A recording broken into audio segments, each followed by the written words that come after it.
ఏపీలో కూటమి ఉమ్మడి ప్రచారం మొదలుపెట్టింది. అధికారమే లక్ష్యంగా ఒక్కటైన కూటమి నేతలు చంద్రబాబు, పవన్, పురంధేశ్వరి ఒకే వేదికపై కనిపించారు.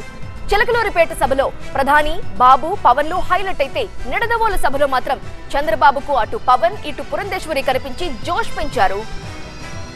ఏపీలో ఎన్నికల కోసం పొత్తు పెట్టుకున్న టీడీపీ, జనసేన, బీజేపీ ఉమ్మడి ప్రచారానికి శ్రీకారం చుట్టాయి. తూర్పుగోదావరి జిల్లాలోని నిడదవోలులో ఎన్డీఏ కూటమి ఎన్నికల ప్రచార సభలో టీడీపీ అధినేత చంద్రబాబు నాయుడు, జనసేన అధినేత పవన్ కళ్యాణ్, బీజేపీ రాష్ట్ర అధ్యక్షురాలు పురంధేశ్వరి పాల్గొన్నారు.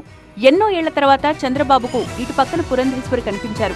అది కూడా పవన్ వారాహి వాహనంపై కూటమిలోని ముగ్గురు నేతలు కనిపించి కేడర్లో జోష్ నింపారు. వైసీపీ అరాచక పాలనకు అంతం పలికే సమయం ఆసన్నమైందన్నారు చంద్రబాబు. అధికారంలోకి రాగానే తొలి సంతకం మెగా డిఎస్సీ పైనే చేస్తామని హామీ ఇచ్చారాయన. తమ్ముళ్ళు డిఎస్సీ పెట్టారా? జాబ్ క్యాలెండర్ ఇచ్చారా? ఉద్యోగాలు వచ్చాయా? అందుకే అడుగుతున్నా, మేము వస్తానే మెగా డిఎస్సీ పెడతాం. వారికోస్ వెయిన్స్ వ్యాధికి కేవలం 30 నిమిషాల్లో చికిత్స. కాల్ చేయండి 9989527715. మొదటి సంతకం మెగా డిఎస్సీ పైన పెడతామని మీ అందరికీ హామీ ఇస్తున్నా.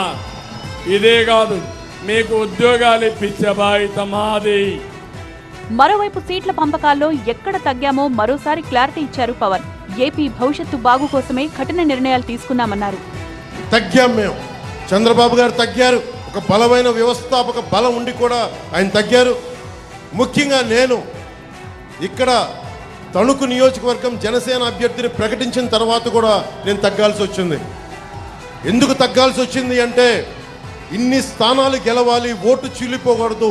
దాంట్లో భాగంగా మా అన్నయ్య నాగబాబు గారి సీటు కూడా అనకాపల్లి పార్లమెంటు అభ్యర్థిగా ప్రకటించి కూడా మన భారతీయ జనతా పార్టీ కేంద్ర నాయకత్వం అడిగినప్పుడు దాన్ని నేను తీసుకొని మా అన్నయ్య గారికి కూడా క్షమాపణలు చెప్పి పెద్ద మనసుతో అర్థం చేసుకోమని నేను తగ్గాను.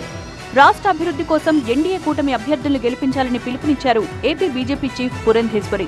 నరేంద్ర మోడీ గారి స్ఫూర్తి, చంద్రబాబు నాయుడు గారి యొక్క యుక్తి, పవన్ కళ్యాణ్ గారి శక్తి ఇవాళ ఈ సభా ప్రాంగణంలో మనందరికీ కనపడుతుంది. ఈ ఉత్సాహాన్ని యథావిధిగా మనం కొనసాగించాలి. మే 13వ తారీఖున మన సత్తా ఏమిటో మనం వైఎస్ఆర్సీపీ నాయకులకి చవి చూపించాలి అని చెప్పి మీ అందరికీ కూడా నేను తెలియజేస్తున్నాను. ఇవాళ అమలాపురం, పి గన్నవరంలోనూ చంద్రబాబు, పవన్ కళ్యాణ్ ఉమ్మడిగా ఎన్నికల ప్రచారం నిర్వహించనున్నారు. వీటిలో ఏదో ఒక సభలో పురంధేశ్వర్ కూడా పాల్గొంటారని సమాచారం.